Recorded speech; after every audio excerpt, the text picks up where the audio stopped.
sa Kongreso. Magandang umaga po sa inyong lahat except sa mga korap at ganit sa pera. Hindi sila welcome dito. Bawal na bawal sila.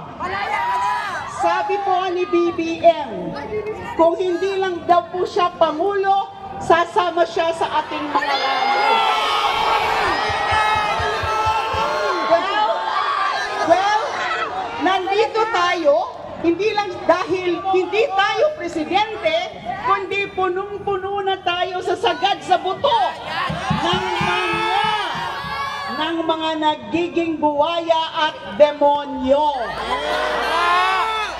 At nasaan nga ba yung mga mambabatas natin? Wala sila dito. Malamang siguro ay iniisip na nila yung 1 trilyon na alibay para makalusot. Dahil iniisip na nila yung loyalty check at yung kung saan nila dadalhin yung kanilang mga ninakaw. Kaya wala sila dito. Nakita niyo ba? Nakita niyo ba yung mga bulto-bultong pera? Isang distrito at isang probinsya pa lang ho yun. Ilan pa ho kayang mga mesa ang mga pinupuno nila ng mga nakaw na yaman. Habang paulit-ulit po yung pagbabaha sa atin, habang hirap ang ordinaryong Pilipino na pagkasyahin ang sweldo para sa edukasyon, para sa pagkain, para sa kalusugan at mga bayarin, ayun sila, hayahay, pasarap sa kanilang buhay. Nagpapakahirap sila, habang nagpapakahirap sila at binubuhusan ang ating taong bayan. Saan napupunta? Pang-abroad nila, pambili nila ng Rolls Royce at ng Richard Gere para lustayin sa mga luho nila. Bulyawan po natin sila. Ang kapal ng mukha nyo. Sigaw po tayo. Ang kapal ng mukha nyo. Ang kapal ng mukha nyo. Ang kapal ng mukha nyo. Ang kapal ng mukha nyo. Mas makapal pa sa semento ng mga flood control projects ninyo. Huwag nyo na po kaming paikot-ikutin. Sa dami ng ninakaw nyo,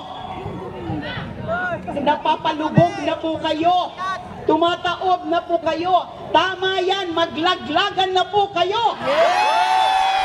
Kayong mga nagsabwatan, kayong mga sindikato, hindi dapat kayo sa gobyerno, wala dapat kayo sa Kongreso at sa Senado, dapat nandun kayo sa preso. Believe in prison. Ikulong! Ikulong sila! Walang sasantuhin. Huhuma ang baha, pero hindi dapat humupa ang ating galit.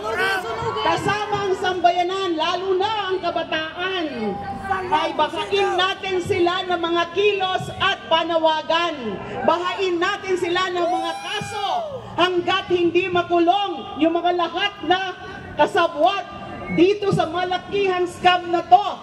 The biggest corruption scandal ever in Philippine history na nagmistulang manilang yung PDAF na Pole scam na aking pinag-imbestigahan noon. Pakiusap ko lang po, pag-alabin natin ang ating galit, hindi para humantong sa dahas o karahasan, kundi dapat sa pagpapanaig ng batas at hustisya. Alam natin na meron dyan mga gustong magkagulo tayo. Di ba? Nakita natin ang nangyari sa Indonesia at Nepal. Hindi ko ibig sabihin yan ay magpapagamit tayo sa mga umeepal, saka sa mga may pansariling agenda.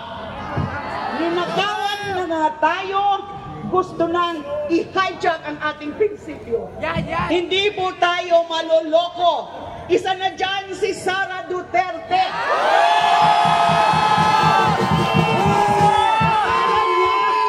Akala niya, lusot na siya. Ikulong! Ikulong! Ikulong! Ikulong! Ikulong! Ikulong! Ikulong! Ikulong! Ikulong! Natabunan man siya, natabunan man ang impeachment, hindi tayo makakalimot. Di ba? Hindi natin kakalimutan. At siya ay magmalinis. Isa rin po siya sa dapat managot. Bilang panghuli, samahan ninyo kami sa pagpapapasa ng isang batas para sa isang tunay na independent commission against infrastructure corruption. Sa lawak at lalim ng mga korupsyon na yan, hindi uubra ang mga mababaw at mga tingi-tinging pag-iimbestiga.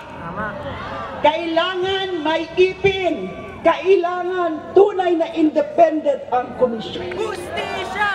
Hustisya! Hustisya! Hustisya! Hustisya! Hustisya! Hustisya! Hustisya! Hustisya! Dapat lahat panagutin. At kung talagang seryoso si BBM, excuse me, he must certify House Bill number 4453 as urgent. Wala dapat sayangin oras. Enough is enough! Kayong mga po!